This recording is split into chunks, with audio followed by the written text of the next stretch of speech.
So here's an update a year later on the Groil situation. So you can see how the coating still looks wet. However, when you push on it, it doesn't really stick to you. You can actually see that how it's tacky, holds up. However, if you break it open, it still has oil underneath. Basically, places that don't get much dirt and dust kind of stay shinier longer, like inside the frame here. Like the outside of the rockers get a lot more dirt stuck to it. Ideally, you would put multiple coats of this down, like, maybe twice in a year, and that'll get you a really good base coat stuck on there and kind of firmed up. Here's another car that had a treatment done last year. Outside of the frames definitely gathered dirt, and it kind of builds up that layer. On the inside you can see it's still kind of oily. You can actually see where I've missed spraying up in there, and you can see where you sprayed and it's kind of creeped in all around the edges of the paint and undercoating peeling up. This is where adding a few coats in a row really helps. Any spots that you miss, it gets built up, and as you get the layer thicker, the more resilient that it is. So here's the Ford from last year. You can see that the frame still has a dark, oily appearance, but you can see there where more flakes of undercoating have come off, and there's fresh rust underneath. Out towards the outer edge there is where the Groil had crept in from where the undercoating was broken.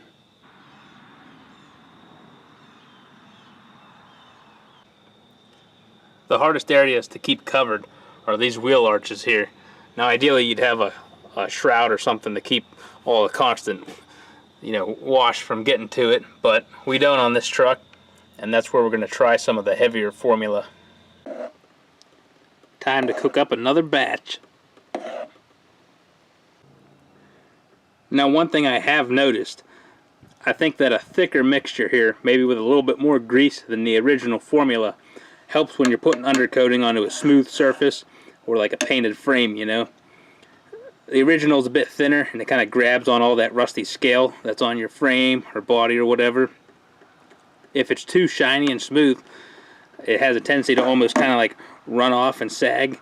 If it doesn't, if it's too cold or it doesn't have a chance to cure in time to actually stick on there, it kind of starts sliding off. And the next thing we're going to try, adding some wax to the mixture. I think this will also help keep it tackier and maybe keep it more spread out evenly without wanting to move on you. But again, a lot of this comes down to your undercoating gun and how much thick stuff you can actually spray through it. So we'll see how this goes. I tell you, it does take a while to get this thing to melt. It's definitely no Amish donut. And an obvious safety warning. This stuff is flammable, especially when it's still wet and not cured. So don't go driving over any, half extinguished burn piles or something after you just sprayed the undercoating on. Another thing we're trying on this formula is trying to make it like a high solids formula. So we put in a little bit more grease, a little bit less oil, same amount of boiled linseed oil, and hopefully between the little bit additional diesel that helps thin this out rather than just an amount of oil that thins it out, in the regular style. We'll see if this actually sticks and hangs in there. I think this will go on a lot thicker, so unfortunately you'll be using more of it, and I don't know if it'll spread out, as evenly as the thinner formula does. This may be good for like certain spots, like wheel arches where you get a lot of heavy wash. Use the heavier formula in those areas, and then use the lighter stuff everywhere else where you can just kind of spray and pray, and you don't have to get coverage perfect.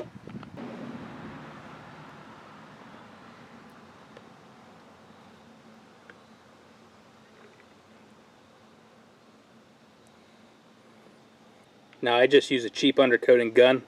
I got it off of Amazon, I believe. It's nothing special, although it does take maybe 40 to 50 psi to run it, because of the thicker the mixture, the more pressure you need to try and get it to spray right.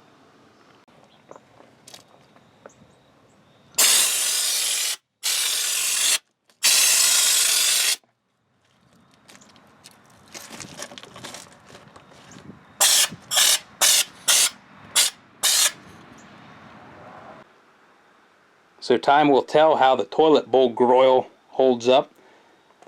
But the good thing about any of these mixtures is you can pretty much experiment and try anything, and it's always better than nothing because you've got oil and grease or some form of a protectant or anti-corrosive agent on there. So, you know, even if your formula is not optimum, heck, it's still going to do a lot to help protect it. So if you've got a winning formula out there and you want to share it, let me know. I need all the help I can get keeping my vehicles from rotting away in front of my eyes.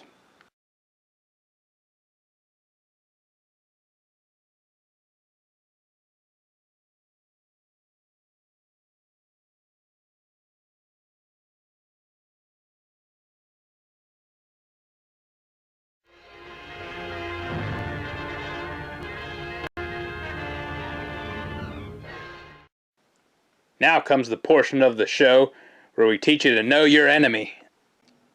Road salt. Now, we're not just talking your common off-the-shelf sodium chloride variety that's cheap and, very plentiful. We're talking the other stuff like calcium chloride and magnesium chloride that they mix with water and regular salt to create that brine, that pre-treat de-icing spray that they put down on the roads. That's the nasty stuff that I think has really accelerated the rust problems over the last so many years. As road crews and stuff, they try to keep the roads cleaner and cleaner, bare pavement policies, all that type of stuff. They're putting down way more pre-treat, a lot more salt while it's snowing, and basically trying to keep every road surface clear completely of snow. Now there's other things that add into how much a vehicle rusts. Some people say you don't want to bring your vehicle into a garage when it's still wet in the wintertime because the constant up and down of the temperature swings lets the ice melt. And I can see that actually being an issue. Corrosion it happens faster when it is warmer. And it's the salt water mixture that turns into an electrolyte that allows the corrosion to happen. Now I have a chart here, okay? And this chart compares each of these three different de-icing agents when it absorbs water. So as you can see there, regular salt, when it's below freezing, it doesn't seem to gather much water at all from the, ambient air. Calcium chloride and magnesium chloride, though, they'll pull humidity from the air and absorb it. Now what this means is when you see your vehicle all covered in white crustiness out there and it's like 20 degrees, but you go out there and it looks damp all down the side. That's because you've got that brine mixture of either magnesium or calcium chloride on there, and it's actually pulling the moisture from the air, making it look wet and continuing the corrosion, even though it's, colder than freezing out. And I think that's what makes this stuff so nasty. It's always working at the corrosion a lot longer because it's always got more moisture in it, and it's a more powerful corrosive agent. And the other issue too, once you get a rust scale starting like that, and any of that, the chlorides get in there, the salts get in there, and they get kind of burrowed into the metal, it's very hard to clean it. You can spray it with water and wash it, but you never get everything out of the metal because it's become so porous and damaged. So you may think that you have your vehicle, you took it through the car wash once in the springtime to get most of the visible salt off. Well, underneath, in between those crevices in the body mounts and all the pinch welds, there's a little bit of that salt sitting in there, and it works all summer, especially if you're in a humid climate. It pulls the moisture out of the air, and it continues corroding it all through the summer months.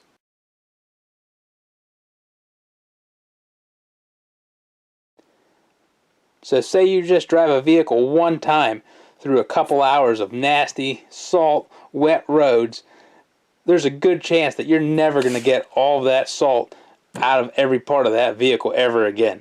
You've pretty much just shortened the life of it by a great amount in just one time. So if you can't tell, I'm slightly bitter about the road salt situation. Not that I'm against maintaining the roads and keeping them pretty safe, but it just seems like in recent years they've really gone to the extreme of putting down all these chemicals and mixtures and stuff to try and protect everybody from, themselves. You don't need to do 80 miles an hour when it's snowing out.